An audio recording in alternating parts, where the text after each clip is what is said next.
Alright, hello everybody, welcome to another video. This one comes to you live from the arse of my seat, from sitting down. Today, yeah, I'm not the standing desk today, I'm sat down, because, hey, a change of pace, whatever. It's going to be a good episode. Last episode, we finally got to this island in the middle of Sleet Island, the actual island itself, through a fantastically long process where we went to the archives and did all this crazy stuff, and we now know that all we had to do to create this bridge, rebuild the bridge basically, was stand where this original face was, which was one of the very first faces I even saw in the series, and all we had to do was rest. How about that? And we saw the trickster came along. Just think about this, okay? Think about the sequence breaks you could do in this game. Knowing that, I think it's one of those things that really encourages you to replay. This bridge will always be here now. We could have, like, chased the trickster. He would have come along here. I believe the first time I ever tried this off screen, I did chase him, I tried to kill him, and eventually he just teleported away, as he always does. But you notice there is a cave downstairs there.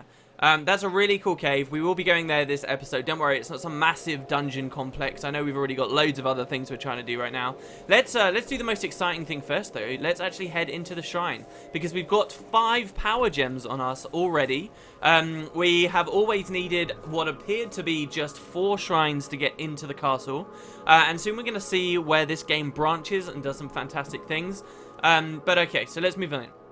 This, what kind of shrine do you think this would be, guys, considering it's surrounded by water? I think I've already accidentally mentioned it on the series. Of course, over here we get the right face, which always has the same information, to bring forth 4 power gems to fuse them into the essence of the element. I'm going to say it again as well. I say it every time. We could have come here first. Maybe you can play the game without ever doing the fire shrine. Really think about it. All you have to do is walk up here and then rest, and then there you go, you're inside. And how phenomenal would that be? A player that managed to accidentally do that. This was the first shrine they came to. It would be mental. Alright, and then we've also got 2 other faces. We have a scroll on the shrine itself here, which we're going to read. This is a spell. This is a spell I've mentioned before. Tried to cast in the ruins of Desirune. This is the Frost Shield. So this creates a magical shield reducing cold damage against the party. If you think about the kind of stuff we've gone through specifically to get here, it's kind of weird that we get the Frost Shield last as like our reward here. This is how you can beat all those things you already had to kill before. But this might be more useful than you'd expect. Of course, we don't have Water Magic 3 or Concentration... Oh, no, we do have Concentration 3. We don't have the Water Magic 3, though, so it's not actually going to be worthwhile to anything to us. But I will keep it on me. I think, really, the scrolls I'm going to keep. I'm going to dump everything else off in the hub. But the ones I'll keep are the ones that Shannon doesn't actually know how to cast, and so we don't learn, you know, in our traits, and we can always review here. Anyway, so you get that. Now we're going to get some crazy information right here. This face says, "Oh, the seeker of the hidden shrine." So they keep talking to us. There seems like there's a 5th shrine out there, guys. It seems like there's a 5th shrine. And this says, "Only by standing in the place with the perfect elemental equilibrium shall thou summon forth the gate to the hidden one." So however we get there, we've heard about balance before. We've got to stand in a place of perfect elemental equilibrium. What could that possibly mean? Maybe we'll find answers in the castle, or maybe we'll see a hint already here.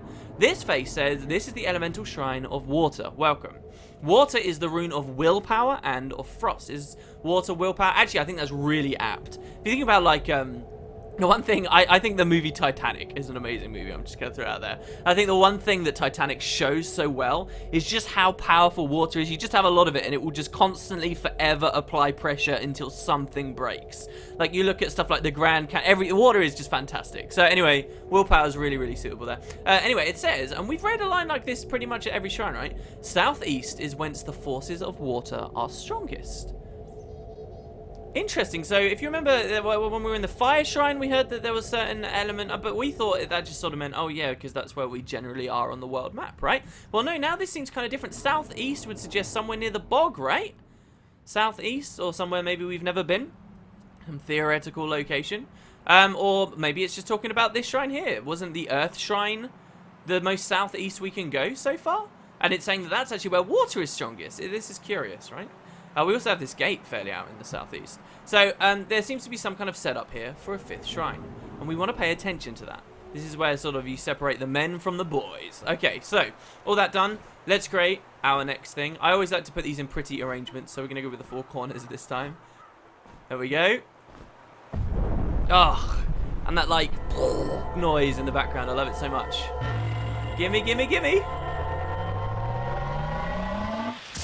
Oh my god, guys, we have worked for this, have we not? I was expecting this to be a water orb. It is not. This is the essence of water, and it looks very frosty. This actually does something pretty significant. Out in the background there, you have already noticed it.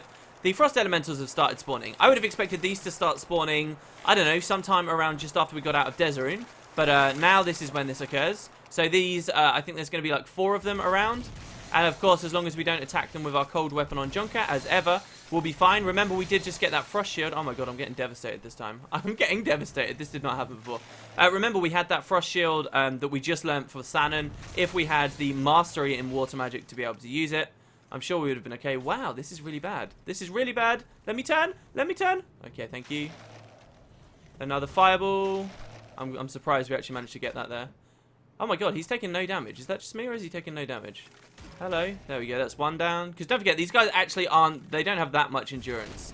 They can just hit you very, very quickly, so... Ah, like that. Why did that only hit for 2? You're not starving. Actually, you'd be surprised, guys. Right now, Jonker is starving. And you might not believe that, because you can't see it, because he's not inhibited. But don't forget, he's actually wearing... Oh, no, he's not starving. I fed him off screen. Damn it. He was starving, but because he's wearing the neck chains. At the end of the last episode, the guy was totally down and out. But he was totally fine because, obviously, he's wearing that neck chain. So it was nice to see that in action.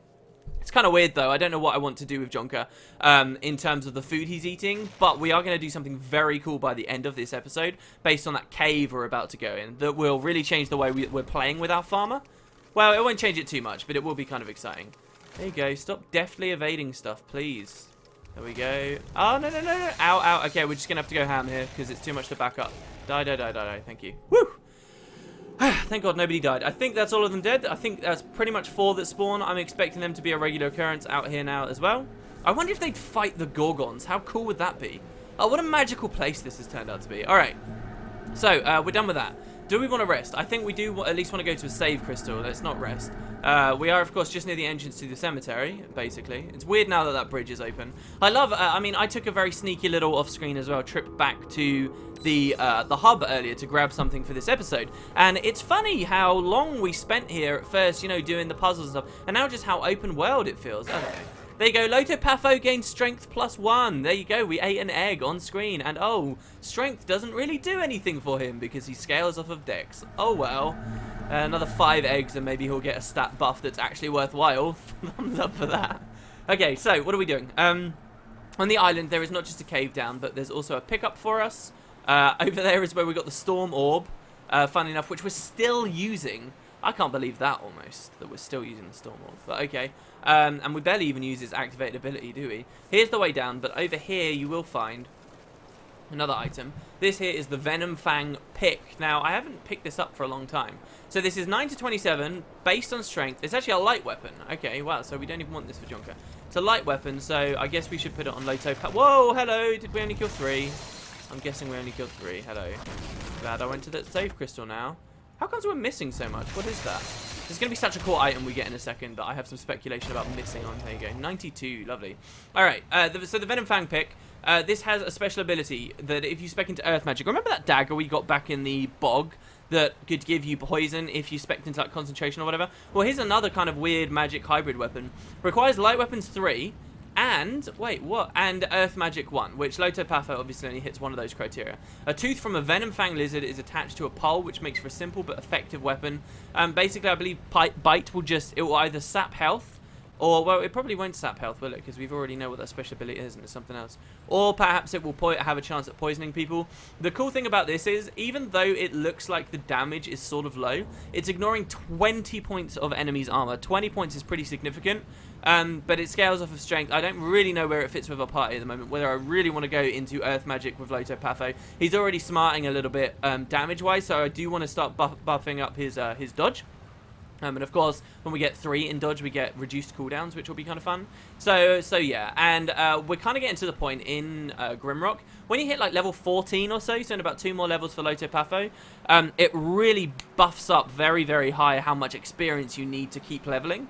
And so most people end up finishing the game in like their late teens. And so because of that, we might not actually have that many more points to spend. We'll see. Anyway, so it's a cool item. We will obviously take it with us. And that's about that. I don't think there's really anything else. There's some etherweed up here and maybe a couple of other little herbs and things on the floor. But how about we go inside? Do you know what I'd love to do as well? I'd love to be able to climb up those. That'd be so cool. All right. So down we go. Now, we're going to be underwater straight away. We're going to want to run very quickly and stop ourselves from drowning. What you want to do is pull this lever here. There's loads of locked gates, and I'm not going to scrabble around. And as we come forward, you will find a ladder, so you have plenty of time, especially if it's this late in the game and you've all got a lot of energy and stuff like that. Like, Shannon didn't even start drowning there. And you'll be able to come up. And it's going to be very dark and miserable. I did nab a torch, almost burnt out. So there we go, we can light this up. Oh, that warmth. I love that light there, that's so cool. And so, now you can see we're basically here. Can I remind you guys, a long time ago, right? Slate Island has never really had anything under it.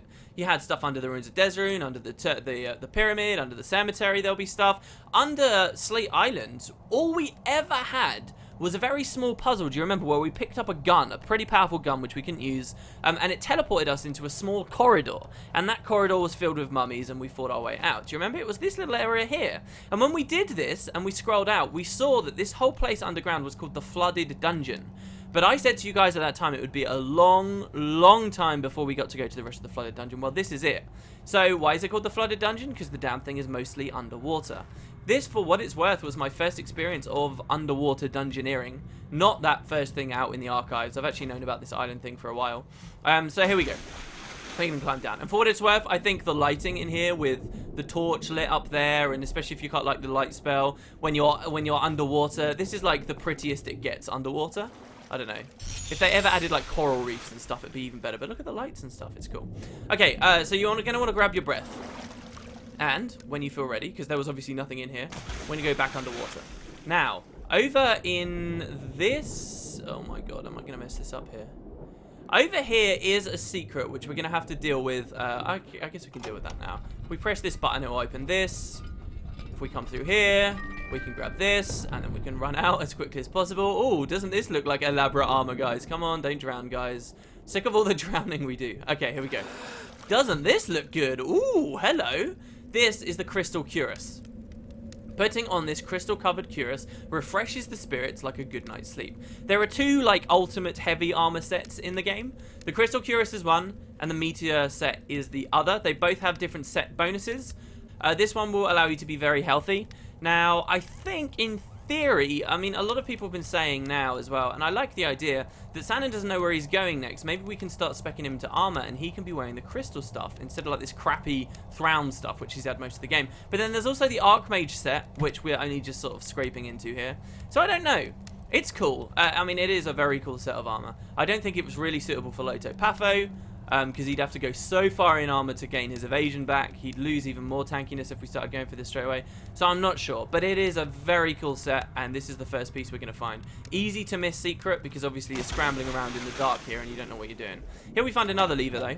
It won't open the gate that was right next to us. Should we climb up? Let's grab this ether weed and climb up. By putting that second one, you're actually going to open another gate out in the main corridor, in the main hallway, over here, as you can see. And, oh god, and you're going to find Zarktons in here. So what I'm going to do is equip 2 Zarkton harpoons, and if they get in our way, we're going to freaking kill them. Yeah, I know there's a couple of fish. We want to swim this way, and then over here, and there should be a ladder. Oh, thank god. Whew. On my previous file, it was really hard for me to get up here because the Zarktons were blocking the path the whole time. And just for that reason, I kind of want to kill them. So here we go, 42. Look at that cooldown. Can't use. What do you mean can't use? Why can't you use that? That's weird. Has he broken his arm or something? There's one. There's another one. And another one. One more here. I know. Don't worry, guys. You can do it. Dun dun dun dun dun dun dun. There we go. Sweet. Okay, and now we can climb up. And if they drop even more Zarkton harpoons, that's even funnier. Oh, he couldn't use because it's two-handed and he's not spec'd. Okay, that's fine. So we'll unequip those. I believe there are only 2 in there. We're going to read a note in a second that suggests they're Zaffi-infested waters. Oh, Loto Patho, did you just lose your Moonblade? No, you didn't. Okay, good. Alright, so they're dead. That's a little bit of experience. There is like a little labyrinthy type area there. I believe I have read, though not confirmed for myself, that there is a secret switch down here, and it's like a super hidden secret switch. And I kind of want to check it out, but we're going to have to do this in a few trips, so hopefully you guys don't mind. This is like, if this series This is such a stupid anecdote.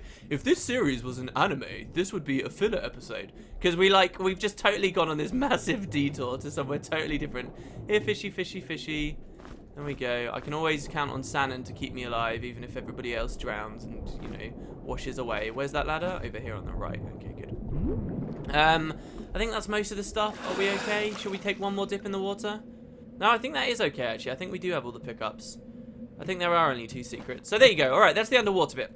Now we're going to find something very cool. Something really cool. Remember how we've had loads of power gems that have all clogged up, and we've also had loads of gold keys, and it feels like the game sort of messed up the pacing a little bit, and it was all a bit naff, and it was a bit weird. Yeah, well, today we spent all of our power gems, and today we're going to spend our gold keys. This is like the cache 2.0. Oh, yeah. We've got the floral vault with the gold key. Over here, we've got, I'll pick those up in a second. Over here, we've got the golden vault with a gold key. Over here, we have got the steel vault with a gold key. And over here, we've got the glass vault with a gold key. Now, there is some incredible loot in this room. We have 3 keys, 4 doors. We also have to remember that as we progress further through the game, we're going to continue finding more golden doors, and I like the freedom of being able to open those. And now, I'm not going to look to you guys or give you much input here, really. I'm telling you straight away, I'm spending 2 of these keys in here now today, and I want to keep the last gold key on us at all times. Unless you are insanely convincing about wanting to go into one of these other doors, that's the plan. So, what are we going to do? The 2 rooms I want to go in are, first of all, this one here, the Golden Vault. This is the room with the least stuff in it, but in my opinion, is a very useful item. This here is the Acolyte Staff, and you might be thinking, this is why I mentioned the Storm Seed Orb. No, we're not going to replace it. This thing is another way for us to deal with those elementals. So the highest of Zaphi priests and priestesses who have ascended beyond mortality wield these magical staves. Now this requires concentration 1, so someone's going to have to go concentration 1. But by being concentration 1, they can use as a special ability, a bit like this Fear Staff, which totally never worked ever, they can use Dispel. Now it costs energy, of course, but that's on 2 different characters, 2 different cooldowns. That's really powerful. That's 2 people now that can actually damage them. So I'm very happy with that decision, and I'm pretty confident that that's what we want. There is another one over here in the glass vault. Not another staff. It's just another one I want to open. So we'll hit this key here. And here, this is almost, you have to get, in my opinion. We're going to find a greater energy potion, which is fine. We're going to find a potion of Dex for Loto Patho. And here, we're going to find the Spirit Mirror Pendant. You might recognize this from a previous game. This says, the memories of countless heroes long since dead have been captured in this shiny pendant. Wearer gains experience points 25% faster. And we can do something really cool with this. We can first of all just put on Loto Patho, for example, and voila. That does drop his energy and dex, so maybe he's not the smartest. Maybe Tikrit, because Tikrit's underwhelming at the moment, and that's not so great, the gear necklace anyway. So Tikrit can wear this, la-di-da-di-da, gets all of his experience boosters, and then when Jonker's hungry, when Jonker's like, I want to go on another fancy feast, I want to eat a bunch of stuff, we can just equip it onto him, and then we get more experience from eating our stuff. How cool is that? So that's actually going to be the plan, and something I'm pretty excited about doing. We'll equip that back on there. I believe there are 2 of these in the game, and so far we're doing all right. Now, what about these items here? Here we find a ring on a string, and here we find a note. I haven't really done much VA for these characters for a while, that Loto will read. He says, "Blasted! I was prepared to crack open one of the vaults, but the key slipped from my hands. There's no way I'm getting back to the Zarkton-infested waters." So, this person was quite unlucky, it would seem. They get this thing here. This is the ring on the string. A golden ring hanging in a simple leather-wound string. Gravity seems to have an unnaturally strong pull on the ring. Faint writing of some unknown language has been masterfully engraved on the outer surface of the ring. You hear ominous whispers seducing you with its power. Does this seem a little bit familiar to you guys? Maybe just a little bit familiar? Yeah, this is the One Ring, apparently. From the Lord of the Rings, a reference, if I've ever seen one. It doesn't give us any flavor text about what the hell this does. And I'll tell you what it does. It gives you a level to anyone you equip. Now, I feel like it might have some unforeseen downside as well. Like, maybe it slowly makes your character crit less and less and less or something. I'm really unsure. But by equipping this, check it out. Loto Patho is level 12. We equip this thing on there. he goes up to level 13, and he doesn't get any skill points for that, sadly. But he will get all of the buffs associated with going up to level 13, so that's pretty cool. And I wonder if there's a level cap in this game and whether this can take you beyond it. I'll wear it on him for now. Leitopatho is going to be a bit of a guinea pig over the next few episodes of just like having all this weird, bizarre stuff happen to him, so just a heads up on that. And so yeah, you get the 1 ring. That's pretty much everything to do here in the flooded dungeon. It's totally mapped out. 2 secrets to be acquired in here because this whole room technically counts as 1. We're keeping one of our gold keys, and we're gonna drop back down now, guys, and we're gonna head back to the cemetery. Oh, and another fish. Awesome. So yeah, and that will probably be next episode as we continue to explore the cemetery. We will, unfortunately, be going properly underground again. Let's rest until day, shall we?